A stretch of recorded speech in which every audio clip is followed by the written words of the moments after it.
On this second to last Sunday of the church year, we join with countless numbers of churches that will be listening to this gospel. That includes us. And let's listen with the heart, not just with the ears, but with our soul. So it comes to us in the 21st chapter of the Gospel of Luke, verses 5 to 19. When some were speaking about the temple, how it was adorned with beautiful stones and gifts dedicated to God, he said, "As for these things that you see, the days will come when not one stone will be left upon another. All will be thrown down." They asked him, "Teacher, when will this be, and what will be the sign that this is about to take place?" And he said, "Beware that you are not led astray. For many will come in my name and say, 'I am he,' and 'the time is near.' Do not go after them. When you hear of wars and insurrections, do not be terrified, for these things must take place first. But the end will not follow immediately." Then he said to them, "Nation will rise against nation, and kingdom against kingdom. There will be great earthquakes in various places, famines and plagues. And there will be dreadful portents and great signs from heaven. But before all this occurs, they will arrest you and persecute you. They will hand you over to synagogues and prisons, and you will be brought before kings and governors because of my name. This will give you an opportunity to testify. So make up your minds not to prepare your defense in advance. For I will give you words and a wisdom that none of your opponents will be able to withstand or contradict. You will be betrayed, even by parents and siblings, by relatives and friends. And they will put some of you to death. You will be hated by all because of my name. But not a hair of your head will perish. By your patience, you will gain your soul." My brothers and sisters, this is the gospel of the Lord, and all God's people said, Amen.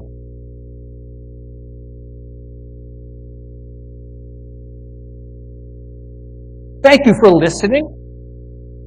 Thank you for sustaining a listening ear and a listening heart to what the Lord puts upon my heart to say to you. I know some of what that will be. I don't yet know because I didn't say it. You never know, you know. For many years, I did counseling at a clinic in Carnegie. And I would ask the clients to say, "What sort of spiritual resources do you have?" And invariably, the response was, "Well, I don't go to church anymore. It's not what I need." When I use the word spiritual resources, what is there inside you that gives you a thread, a guide, a way out of this addiction that you have? Maybe you read the headlines, found out that, the United States has dropped below the 50% line. When asked the question, how important is religion to you in your everyday life? It dipped down below 50%, 49%. But I have a sense that that's not a good question. Because I don't like the word religion. The word religion literally means to bind. We don't want to be bound by all of these beautiful ways that God has manifested His presence. It's the wrong question. So what is the right question? How important are these things to you, like ultimate meaning, source? What about God? But I hesitate even to utter the word God because that conjures up all kinds of things that you and I were brought up on, that need to shift, that need to change, so that we don't get bogged down in religious language. So what is the alternative? The alternative is to take something that, when I made the sermon title up, More Than Enough. What? Well, let me leave you a guide in on this magnificent prayer of Saint Teresa of Avila. And these people, they're deeply in touch with the Lord. They're deeply in touch with their faith.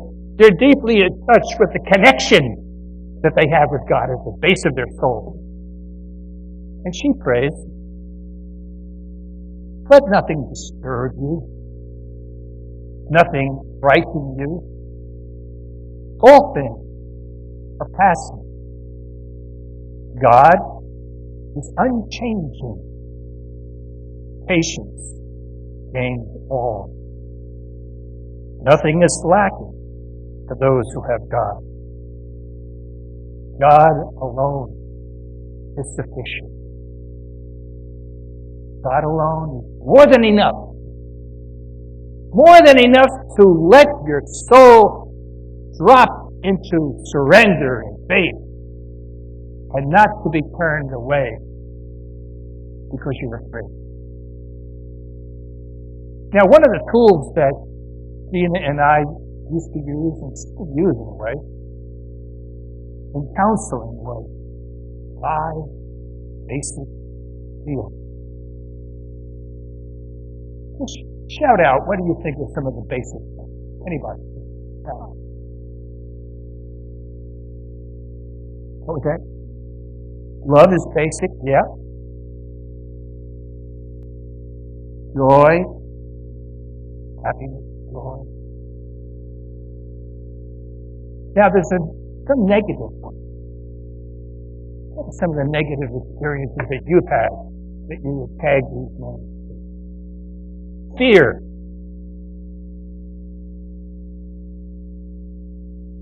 Anger.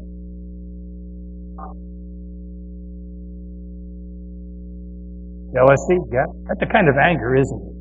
If you're jealous, you're going to stay angry. There's something inside you that's just pumping away.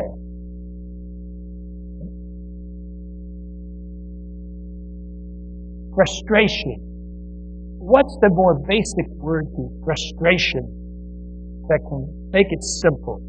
When you're frustrated, how do you feel? You feel angry because I'm frustrated. And then finally, it's sadness.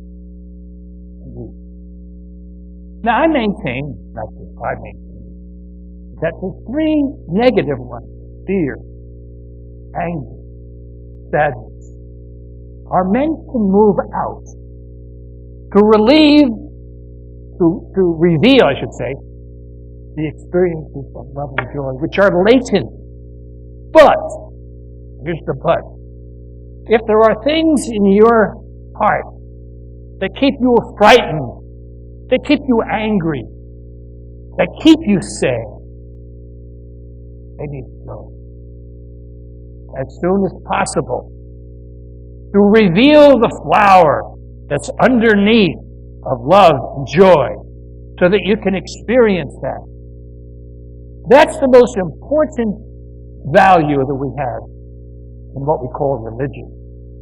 It means that God alone is sufficient. God alone is more than enough. And we need to dip into that faith awareness, which was evading many of the disciples. When Jesus turned and said, you had the faith of a mustard seed. That's all you need. You've got it. All of us have mustard seed. All of us have a great deal of abundance. But if we let the human experiences of fear, anger, and sadness dominate, it blocks it all out. So we become frightened. So the final verse of the gospel, which finally says, by your patience, you will gain your soul. What does that mean? Well, we use the expression hanging in there, which is a very, basic thing, but it's sort of not very exciting. How you doing? Hanging in there. You say that so easily. But patience means I'm waiting to allow patience to gain my soul. What does that mean? For our patience to be existing inside us, it means that we are surrounding our life with patience. And there's no leakage. Just for a moment, just lift your hands like this. And just repeat after me. By my patience, I will gain my soul. There you go. Thank you. It's good to raise hands, isn't it? It's good to let the body participate in prayer. When you get up in the morning, lift your hands to the dawn. Lift your hands to another beautiful day which the Lord is giving you. Sometimes if we just turn our attention to what's going on every morning, dawn, what's going on every morning is the joy of waking up and being alive, fighting, just letting ourselves experience purity, what it's like to be alive. To get in touch with the gift of life, to be grateful for the most basic experience of life, which is to be alive, to be loving, to be free, and all of these things that might encroach on us. Are you going to be afraid?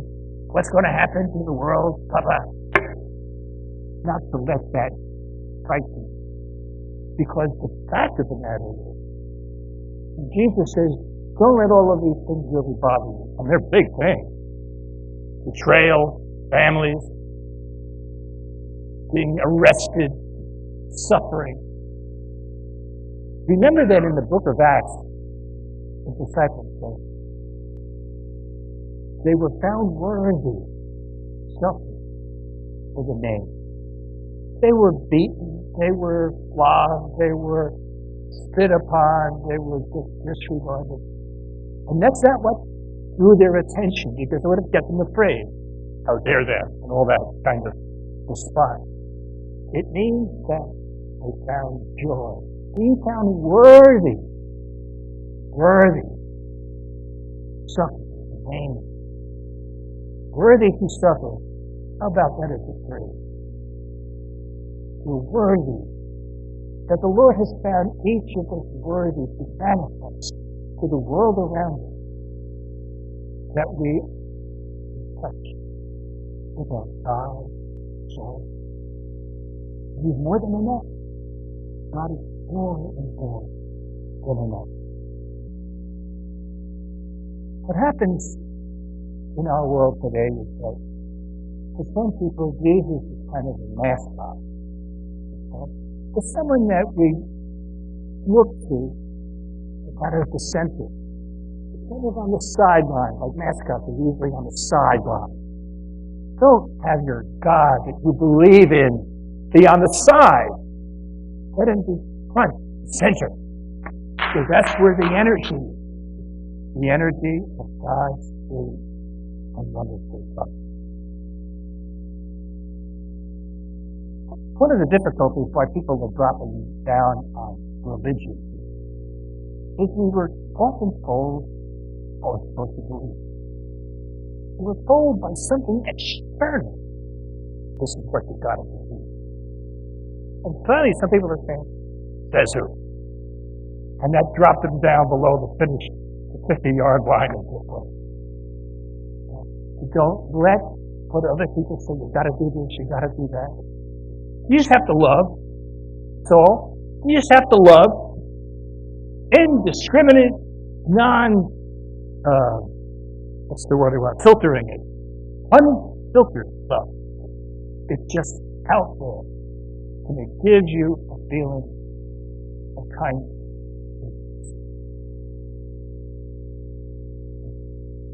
You know, we hear of some of the prophets like Malachi, we probably see this kind of week, 2 weeks.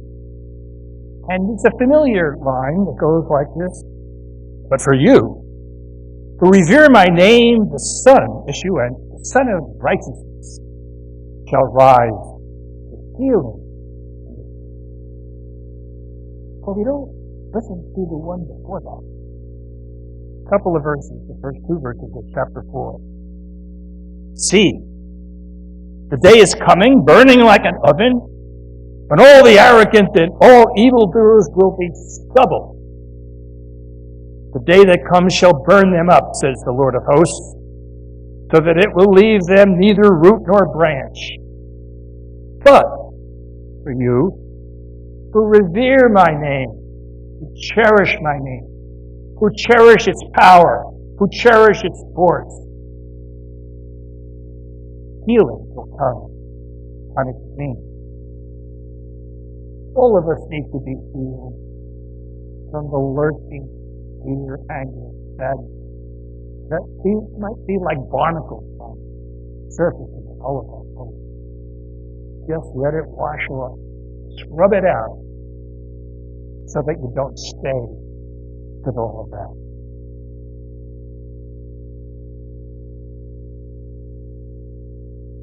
So what are you going to do? What's your choice in this week? How can you grow in profound appreciation and surrender to the God who created you, that is creating you at every single moment? If your focus is on what it's like to be a child of God, to be loved by God, that helps us to withstand what we experience sometimes with rejection, or somebody else that just doesn't know what to do with us. And rejection. We don't have to look at that. We can look at the enduring love of God that's shaping us, that's giving us that sense of that we belong to God. Let nothing disturb you. Nothing frighten you. All things are passing. God is unchanging, patient, and goal. Nothing is lacking for those who have God. That's a great promise. Nothing is lacking for those who have God. God alone is sufficient. God alone more than